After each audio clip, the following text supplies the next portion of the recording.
What's good? What's good? It's your boy AWOL612. Basically, continuing the intro with a little bio on me, a little timeline of kind of how I got started and where I've been and what I've been doing, and how I got to this point where um, I cover a lot of basketball and I have a lot of insight. Um, so we're gonna do something new.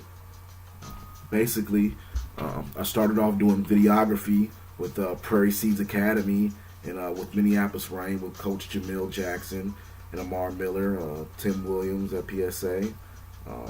That's basically where my intro to basketball beyond just playing it. I never played at a high level. I played some in high school, but I was a much better wrestler than I was a basketball player. So that was my primary focus in high school as far as athletically goes. Um, so yes, I started off doing videography, breaking down film, doing editing, recording games, and I did that for maybe about 2 years, 2.5 years. Then I started a blog spot, um, and basically from there, I drew the attention of a guy named Spencer Pullian. Spencer Pullian had a brand called Dunk Dog, now currently with Future 150. And I worked with Spencer Pullian for a little while, and from that point on, I went from doing Minnesota high school basketball to actually covering the Midwest and having some national insight. Um, from there, I began working with Antonio Curo over at NY to LA Sports, based out of Milwaukee. I worked with him for a while. Then I kind of brought it back in and really focused more back on Minnesota because I was doing more national and more Midwest related, more than focusing on Minnesota. From there, I went to basically work with Michael Munch. It's also around the same time I began my relationship with Tony Anderson from NEP Hoops. So Michael Munch, who did Minnesota Preps, which is the Rivals brand represented here in Minnesota. Well, it was for a while. I might go into further detail later on what happened with that, or what happened with any of these situations. But more than anything, I moved on, and so I went from Michael Munch and Rivals to basically focusing on my blog spot at the Metro U Sports Media, along with providing content for the platform on All Metro Hoops, while also helping Tony Anderson to develop his rankings, some content in his camps that we've been doing over the last 3 years. So that's kind of a background of basically who I work for and how I basically got started. For the last 2 years, I've covered a lot of ground. I mean, I've always covered a lot of ground as far as, going, covering the Midwest, whether I'll be in Indiana and Kansas City, then Minneapolis, and then back in Milwaukee, something like that. I've always covered a lot of ground as far as events goes. But these last 2 years, I've covered all three circuits. I've attended multiple times in all three circuits, whether it was Adidas, or in LA, or Dallas, or Atlanta, UA in Indiana, and in LA, Nike in Indiana, and in LA. Last 2 years, I've went to all three circuits.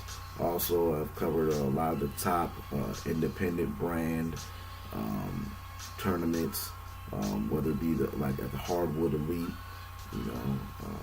or Indy Spice Heat, other large independent brand tournaments.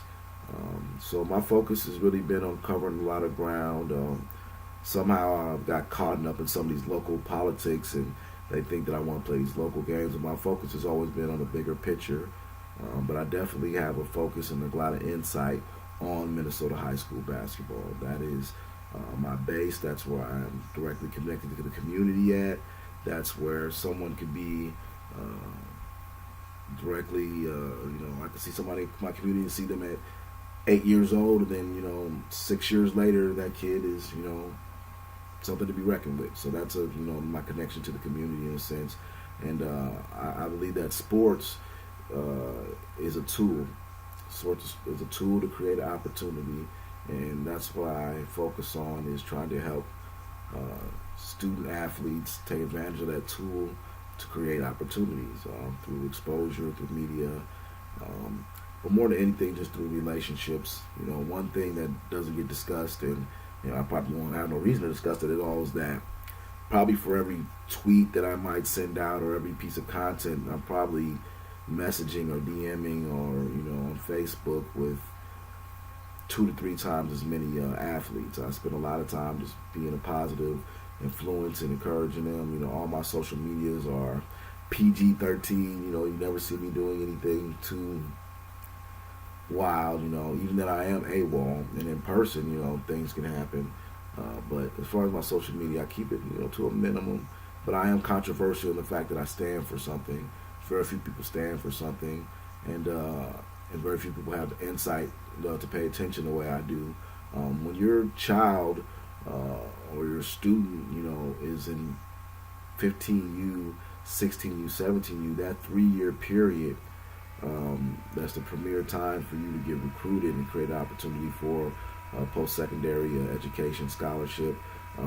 That goes really fast, and you don't have really necessarily time or the ability to pay attention to previous classes or previous teams, over the years, or even what comes behind you so much. You might pay attention a little bit more to what comes behind you than what was ahead of you, but in general, people don't have that insight. So after paying attention and having insight for 5, 6, 7 years, you begin to develop an understanding of what is going on in different situations and circumstances. So anyway, this your boy AWOL612, just giving you a little intro, a little bio, to what I'm about, what's going on, and how I plan on approaching this. So I look forward to sharing my message and my insight.